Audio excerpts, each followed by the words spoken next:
Maninti gamiton sa pag-atake sa mga Pariseyo ngadto kang Kristo mao kinino ang isyu sa ikatulo ka balaod kanang adlaw nga igpapahulay o kay balutan niini no, the third commandment, remember to keep holy the Sabbath day. Sa atong panahon mao kini ang adlaw nga Domingo. Una sa tanan, pasalamat ta sa Dios nga sa iyang paghimo, paghatag kini nga balaod, 10 Commandments, gitagaan ta niya iyang giapil.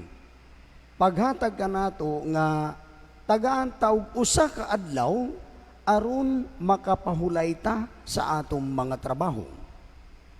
Grasya kini gikan sa Dios, iya gud kini gihatag. Ang adlaw nga papahulay di gud ta magtrabaho. O gisunod gud kini sa tibok kalibutan, di ba? Dili lang ang mga Katoliko, Kristiyano, maski ubang relihiyon mo sunod gud sila kini nga commandment, maski kadtong dili mo tuo sa Dios, pag Domingo di gud sila mo trabaho. Daag gud kini sa commandment nga gihatag sa Dios. Ikaduha, unsay rason nga gihatag ni Kristo kini nga day of rest? Labot lang nga gitagaan ta niya nga makapahulay ta sa atong mga buluhaton for 7 days, at least naatay 1 day, kining adlaw iya po gihatag kanato aron magdayeg, magsimba kaniya, mao kana, to worship Him. Rest from work, aron ta makasimba kaniya. Magisong nga Kristo, you know what I observed? Daghang ko'y mga kaila diri sa Ormo. Kanang dili gud mga professional, kana bang atong igsuon nga naglisod sa ilang kinabuhi, I really appreciate these people.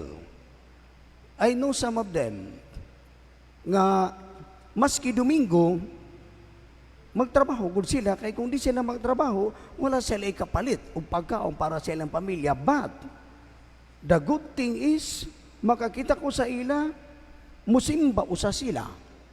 Kini nga misa nato sa 5 o'clock in the morning every Sunday, kung makasimba mo, most kini nga mga musimba alas 5 sa buntag, mo trabaho kini sila pagka Domingo, pero ila good tan-awon nga makasimba usa sila before sila mo trabaho ni ana. I really salute kini nga mga tawhana. Although kung atong istriktuhon, dili unta pwede based sa atake sa mga Pariseyo.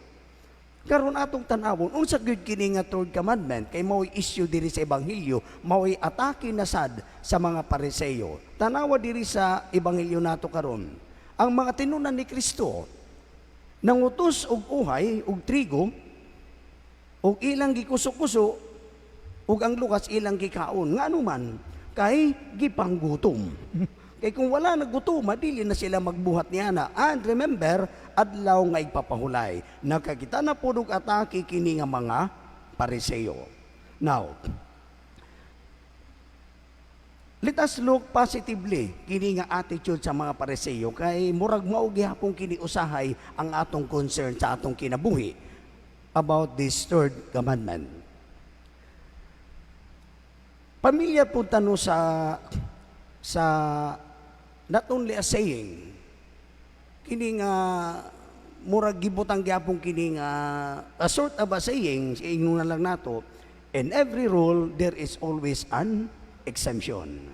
In every rule there is always an exemption. I think usa na kini karon nga gisulti ni Kristo. It applies kini nga gusto'y pasabot ni Kristo sa atong ebanghelyo.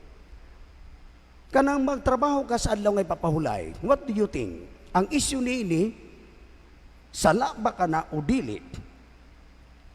Mao kini, makasalap ba ka kung kanang adlaw sa ipapahulay magtrabaho ka. What do you think? Ang tubag diri ni Kristo, naadi ang tubag, it depends. It depends kung unsa ang imong gibuhat kana nga adlaw nga igpapahulay. It depends on the nature of your word. Kay naay mga butang, naay mga buluhaton nga we cannot postpone it to another day. Maybe it is between life or death. Dili na malipay ang Ginoo.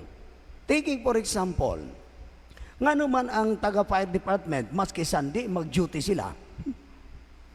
Because to save people, kay di ta kasabot karon ang sunog. Nga naman sa mga hospital, sa atong mga health center sa mga town, nga naman pag Sunday na ay mo duty gihapon dito. Di ba? Kini mga drivers ambulance, nga nung 24 hours mo duty sila. Maski Domingo. Sa ilang nature, sa ilang work, is to save people. Nga mao kini ang primero nga gusto ipasabot sa Dios. So depende sa atong buluhaton kanang adlaw nga ipapahulay, pwede nato i-apply kining buot ipasabot ni Kristo diha sa atong ebanghelyo. Pero mao kini ang atong bantayan. Ayaw nato abusuha kini nga gusto ipasabot ni Kristo. Kay usahay mo ingon ta, oy, karon na lang na ko buhatong kining Domingo ha kanang adlaw ipapahulay kay ugma na ako'y dili gyud importante na ako'y adtuon sa isang lugar. Sayop na kana nga pwede man di na kay dili good na between life or death. Dili magud ka na importante. So naagihapon at the end of the day, the question is this: kanang imo bang gibuhat alang ba sa kayuhan sa imong isigatawo ug ngadto sa Ginoo or for personal nga rason lamang. So naagihapon kanimo ang choice ang sayop kay balo ka. Mao kini no at the end of the day, mao kini ang atong buhaton. Kining ako bang gibuhat sa lungay papahulay? Importante bagod kini kaayo nga dili na ako pwede ma-postpone. But remember, tan-awon nato kadtong naa sa taas kay balo. Unsay naa sa atong unahuna, unsay naa sa atong kasing-kasing, dili ta makalusod kaniya. Maski mag-ingong kaakay, dili man makabantay sila, nga mao kini ang akong gihunahuna, ang akong rason nga nung ako kinibuhaton karon, dili na lang ugma. Sa mga tao, it's okay, pero sa Ginoo, kahibalo ang Dios sa tanan nga naa sa atong unahuna, sa atong kasing-kasing, dili ta makalusot kaniya. So again, at the end of the day, ikaw ra gihapon ang makasabot kung ang imong gibuhat alang ba sa Ginoo o alang lamang sa imong kaugalingon. Palihog.